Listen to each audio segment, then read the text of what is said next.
வணக்கம். இன்றைய முக்கிய செய்திகள். நிலத்தடி நீர் மாசடைவதை தடுக்க தொழிற்சாலைகளில் ஆய்வு நடத்த வேண்டும். அதிகாரிகளுக்கு முதல்வர் ரங்கசாமி உத்தரவு. சங்கரராமன் கொலை வழக்கு விசாரணை 8ஆம் தேதிக்கு ஒத்திவைப்பு. எதிரிகள் 24 பேரும் ஆஜராக நீதிபதி உத்தரவு. ஆரோவில் அருகே இளம்பெண் எரித்து கொலை. தடயங்களை கைப்பற்றி போலீசார் விசாரணை. நெட்டப்பாக்கத்தில் அதிமுகவினர் ஆர்ப்பாட்டம். தொழிற்சாலைகளில் உள்ளூர் இளைஞர்களுக்கு வேலை வழங்க வலியுறுத்தல். வருவது விரிவான செய்திகள். கழிவு நீரால் நிலத்தடி நீர் மாசு அடைவதை தடுக்க தொழிற்சாலைகளில் மாதந்தோறும் ஆய்வு நடத்த வேண்டும் என்று அதிகாரிகளுக்கு முதல்வர் ரங்கசாமி உத்தரவு பிறப்பித்துள்ளார். புதுச்சேரியில் அறிவியல் தொழில்நுட்பம் மற்றும் சுற்றுச்சூழல் துறை சார்பில் உலக சுற்றுச்சூழல் தின விழா ஹோட்டல் அகாடில் நடைபெற்றது. இவ்விழாவிற்கு சிறப்பு அழைப்பாளராக கலந்து கொண்ட முதல்வர் ரங்கசாமி 2012ஆம் ஆண்டிற்கான சுற்றுச்சூழல் நிலை அறிக்கையை வெளியிட சட்டமன்ற உறுப்பினர் PR சிவா பெற்றுக் கொண்டார். விழாவில் பேசிய முதலமைச்சர் ரங்கசாமி, பெருகி வரும் வாகனங்களாலும் தொழிற்சாலைகளாலும் சுற்றுச்சூழல் பாதிக்கப்படுகின்றன என்றும், புதுச்சேரியில் உள்ள தொழிற்சாலைகள் சுத்திகரிப்பு செய்யாமல் நேரடியாகவே கழிவு நீரை பூமியில் விடுவதால் நிலத்தடி நீர் பாதிக்கப்படுகிறது என கூறிய முதல்வர், தொழிற்சாலைகளில் கழிவுநீர் சுத்திகரிப்பு செய்து வெளியேற்றப்படுகிறதா என்பதை துறை அதிகாரிகள் மாதந்தோறும் நேரில் ஆய்வு செய்ய வேண்டும் என்றும் முதல்வர் ரங்கசாமி உத்தரவிட்டுள்ளார். தொழிற்சாலை கொண்டு வரணும், வேலை வாய்ப்பு உருவாக்கணும். அப்படி வரும்போது என்ன இருக்கு, தொழிற்சாலைகள் அமைக்கணும். அந்த தொழிற்பேட்டை தொழிற்சாலை சுத்தமா இருக்குதா, அங்க கல்வியோட புகைகள் எப்படி இருக்கு பாருங்க, கொஞ்சம் பாருங்க. தொழிலதிபர்களும் இருக்க நிறைய வலியுறுத்தல் உண்டு. ஏன்னா ஒரு 50,000 கூட செலவாகிறதுக்காக அந்த அதாவது கழிவுகளை சரி பண்ணி அனுப்புறதுக்கோ அங்கே போய் சரியா வச்சுக்கிறதுக்கோ விரும்பத்தில்லை. செலவு பார்த்தீங்கன்னா ஒரு 50,000 ஒரு லட்சம் கூட ஆகலாம். ஆனால் இந்த செலவு பார்த்தோம்னா நமக்கு அந்த சுற்றுச்சூழல் பாதிப்பு எவ்வளவு இருக்குன்னு பார்க்கணும், மிக மிக அதிகமா இருக்கு. அப்போ தொழில் அதிபர்களும் தங்களுடைய தொழிற்சாலைகளை சுத்தமாக வைத்திருக்கணும். அதனால ஏற்படுகிற ரசாயன கழிவுகள் நம்முடைய சுற்றுச்சூழல் பாதிப்பில்லாத அளவிற்கு அதனை கொண்டு வர வேண்டும். மேலும் புதுச்சேரியில் மீண்டும் பசுமை மலர அதிக மரங்கள் நட வேண்டியது கட்டாயம் என்றும், தொழிற்சாலைகள் பள்ளி கல்லூரிகளில் மரக்கன்றுகள் நட வேண்டும் என்றும் தமது உரையின் போது முதல்வர் வேண்டுகோள் விடுத்தார். முன்னதாக துறை இயக்குனர் துவாரகா நாத் வரவேற்புரை வழங்கிட சிறப்பு செயலாளர் சுந்தரவடிவேல் வாழ்த்துரை பேசினார். இதில் ஏராளமான சுற்றுச்சூழல் வல்லுநர்கள் கலந்து கொண்டனர். இதனிடையே உலக சுற்றுச்சூழல் தினத்தையொட்டி புதுச்சேரி தாவரவியல் பூங்காவில் வேளாண் துறை அமைச்சர் சந்திரகாசு மரக்கன்றுகளை நட்டார். இந்நிகழ்ச்சியில் ஏராளமான கட்சி நிர்வாகிகளும் சுற்றுச்சூழல் ஆர்வலர்களும் கலந்து கொண்டார்கள். நிகழ்ச்சி முடிவில் பேசிய அமைச்சர் சந்திரகாசு, நம்முடைய புதுச்சேரி மாநிலம் எந்த அளவிற்கு செழுமையோடு இருந்தது என்பது எல்லோருக்கும் தெரியும். சொன்னதை போல பல்வேறு மரங்கள், பல்வேறு உயர்தர மரங்கள், பல்வேறு வளர்ச்சி பெறக்கூடிய மரங்கள் எல்லாம் நாம் இழந்தோம். அதன் அடிப்படையில் தான் வேளாண் துறையும் சுற்றுச்சூழல் பாதுகாப்பு துறையும் எங்கு பார்த்தாலும் மரத்தை வளர்க்க வேண்டும் என்பதிலே நம்முடைய மாண்புமிகு முதலமைச்சர் மரியாதைக்குரிய என்ஆர் அவர்கள் கட்டளையிட்டு, கடந்த காலத்தில் நம்முடைய புதுச்சேரி மாநிலம் எப்படி இருந்ததோ அதே போல இன்றைக்கு வளர வேண்டும், வளர்த்து காட்ட வேண்டும் என்பதிலே தீவிரமாக முயற்சி எடுத்து சென்ற ஒரு மாதத்துக்கு முன்னாலே ஆளுநர் மாளிகையிலே நாம் இந்த விழாவை துவக்கினோம். சங்கரராமன் கொலை வழக்கு விசாரணை மற்றும் மறு விசாரணை கோரிய பத்மா தரப்பு மனு மீதான விசாரணை 8ஆம் தேதிக்கு ஒத்திவைத்து அன்றைய தினம் குற்றம் சாட்டப்பட்ட ஜெயேந்திரன், விஜயேந்திரன் உள்ளிட்ட 24 பேரும் ஆஜராக வேண்டும் என்று நீதிபதி உத்தரவு பிறப்பித்துள்ளார். காஞ்சிபுரம் வரதராஜ பெருமாள் கோவில் மேலாளர் சங்கரராமன் கடந்த 2004ஆம் ஆண்டு படுகொலை செய்யப்பட்டார். இந்த கொலை வழக்கு விசாரணை புதுச்சேரி முதன்மை அமர்வு நீதிமன்றத்தில் நடைபெற்று வருகிறது. இந்த கொலை வழக்கில் குற்றம் சாட்டப்பட்டவர்களில் 189 பேரிடம் விசாரணை மற்றும் குறுக்கு விசாரணை முடிந்து வழக்கறிஞர்களின் விவாதம் தொடங்கியது. இந்நிலையில் வழக்கை விரைந்து முடிக்க வேண்டும் என்று ஜெயேந்திரரும் அப்போதைய நீதிபதி ராமசாமியும் தொலைபேசியில் உரையாடுவது போன்ற ஆடியோ CD ஒன்று வெளியானது.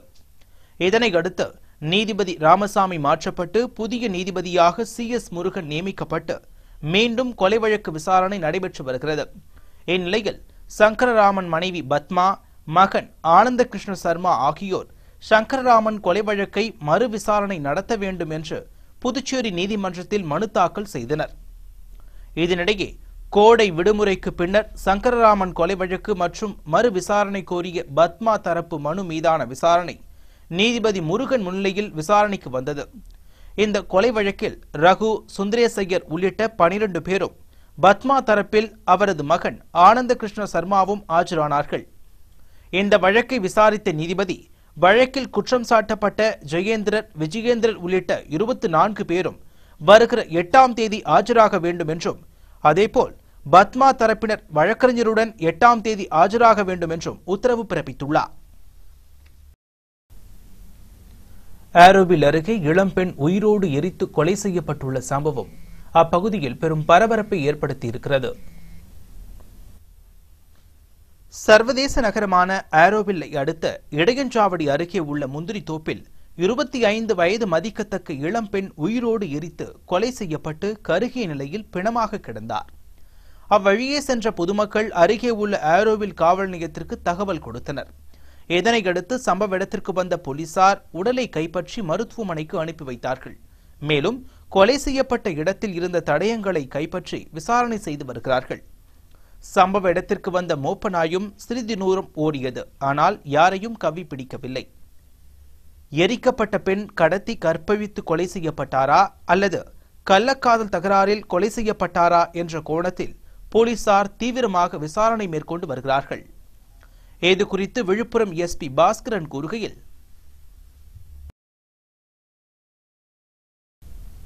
தனியார் தொழிற்சாலைகளில் உள்ளூர் இளைஞர்களுக்கு வேலை வழங்க கோரி சட்டமன்ற உறுப்பினர் பெரியசாமி தலைமையில் அதிமுகவினர் கண்டன பேரணி மற்றும் ஆர்ப்பாட்டம் நடத்தினார்கள்.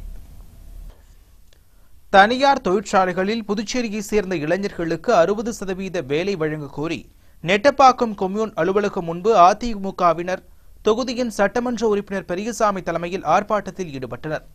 இந்த ஆர்ப்பாட்டத்திற்கு மாநில செயலாளர் அன்பழகன், சட்டமன்ற உறுப்பினர்கள் புருஷோத்தமன், பாஸ்கர் உட்பட நிர்வாகிகள், தொண்டர்கள் திரளாக கலந்து கொண்டார்கள். முன்னதாக கரியமாணிக்கம் சாலையில் இருந்து ஊர்வலமாக வந்த 1000க்கும் மேற்பட்ட அதிமுகவினர் கோரிக்கைகளை நிறைவேற்ற கோரி கோஷங்களை எழுப்பினார்கள். தனியார் தொழிற்சாலைகளில் உள்ளூர் இளைஞர்களுக்கு 60% வேலைவாய்ப்பு வழங்கப்பட வேண்டும், அனுமதி இல்லாத ரசாயன தொழிற்சாலைகள் மூடப்பட வேண்டும், பணி நிரந்தரம், சட்டப்பூர்வமான சங்க உரிமைகள் பாதுகாக்கப்பட வேண்டும் உள்ளிட்டவைகளை நெட்டப்பாக்கம் அதிமுகவினரின் பிரதான கோரிக்கைகளாகும். 10ஆம் வகுப்பு சிறப்பு தேர்வு எழுத 7ஆம் தேதிக்குள் விண்ணப்பிக்கலாம் என்று கல்வித்துறை அறிவித்துள்ளது. இது தொடர்பாக கல்வித்துறை துணை இயக்குநர் ரகுபாலன் வெளியிட்டுள்ள அறிக்கையில், 10ஆம் வகுப்பு தேர்வு எழுதிய மாணவர்கள் மறு கூட்டலுக்கான விண்ணப்பங்கள் வரும் 7ஆம் தேதி வரை நண்பகல் 12 மணிக்குள் அலுவலக நாட்களில் முதன்மை கல்வி அதிகாரி அலுவலகத்தில் பெற்றுக்கொள்ளலாம் என்றும், மறு கூட்டலுக்கான கட்டணத்தை கருவூல ரசீதாக செலுத்தி 7ஆம் தேதி மாலை 5 மணிக்குள் கல்வித்துறையில் ஒப்படைக்க வேண்டும் என குறிப்பிடப்பட்டுள்ளது.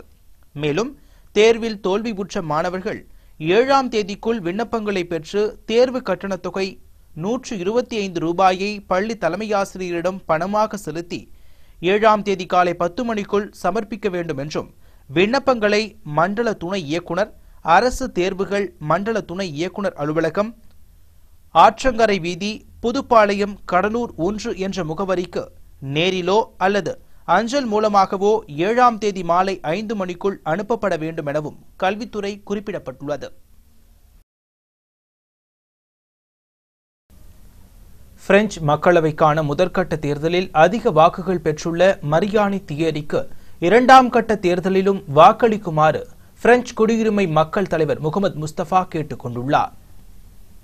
சென்ற ஞாயிற்றுக்கிழமை நடந்த தேர்தலில் 11வது தொகுதியில் தெரி மரியானியில் அவர்கள் முதலாவதாக 32 விழுக்காடுகள் மேல் வெற்றி பெற்று வந்திருக்கிறார். இவர் முன்னாள் அமைச்சராக இருந்திருக்கிறார். புதுச்சேரிக்கு பல முறை இவர் மக்களை நேரடியாக சந்தித்து உதவிகளும் செய்துள்ளார். திரும்பவும் 2வது சுற்று ஞாயிற்றுக்கிழமை 17ஆம் தேதி ஜூன் மாதம் நடக்கும். அந்த தேர்தலில் அனைத்து பிஞ்சு மக்களையும் வாக்களிக்கும்படி கேட்டுக்கொள்கிறோம். பிராந்திய இடஒதுக்கீட்டை ஒட்டுமொத்தமாக முதல்வர் ரத்து செய்ய வேண்டும் என திமுக முன்னாள் அமைச்சர் SP சிவக்குமார் கேட்டுக் கொண்டுள்ளார். இதுகுறித்து சிவக்குமார் வெளியிட்டுள்ள அறிக்கை ஒன்றில் சென்டாக் கல்வி கட்டணத்தை மருத்துவ மற்றும் பொறியியல் கல்லூரிகளில் அரசே நேரடியாக செலுத்திவிடும். மாணவர்களும் பெற்றோர்களும் அரசின் உதவித்தொகை போக ஏனைய தொகையை மாத்திரமே கட்டினால் போதும். தனியார் கல்லூரி நிர்வாகங்களும் இதனை ஏற்றுக்கொண்டுள்ளது என அரசின் சார்பாக அறிக்கை வெளியிடப்பட்டுள்ளது. நீண்ட காலமாக இதை வலியுறுத்தி வந்தவர்கள் என்ற முறையில் திராவிட முன்னேற்றக் கழகத்தின் சார்பாகவும் பெற்றோர்கள் மற்றும் மாணவர்கள் சார்பாகவும் மகிழ்ச்சியையும் நன்றியையும் தெரிவித்துக் கொள்வதாகவும், அதே சமயத்தில் புதுச்சேரி பிராந்தியம் தவிர்த்த மற்ற பிராந்தியத்தின் மாணவ மாணவிகள் தங்களுக்கான இடங்களை மருத்துவ மற்றும் பொறியியல் கல்லூரிகளில் சிறப்பு ஒதுக்கீட்டில் பெற்றுவிட்டு மீதமுள்ள இடங்களுக்கு புதுவை பிராந்திய மாணவ மாணவிகள் சென்று நிற்கின்ற போது அதிலும் இரண்டாவது முறையாக பங்கெடுத்துக் கொண்டு புதுவை மாணவ மாணவிகளின் வாழ்க்கையையும் இடங்களையும் வீணடிப்பது எந்த வகையில் நியாயம் என கேள்வி எழுப்பியுள்ள SP சிவக்குமார், அரசியல் காரணங்களுக்காக இன்னமும் பிராந்திய இடஒதுக்கீட்டை ரத்து செய்யாமல் இருப்பது கண்டனத்திற்கு உரியது என்றும், பிராந்திய இடஒதுக்கீட்டை ஒட்டுமொத்தமாக முதல்வர் ரத்து செய்ய வேண்டும் என்றும் திமுக முன்னாள் அமைச்சர் SP சிவக்குமார் கேட்டுக் கொண்டுள்ளார்.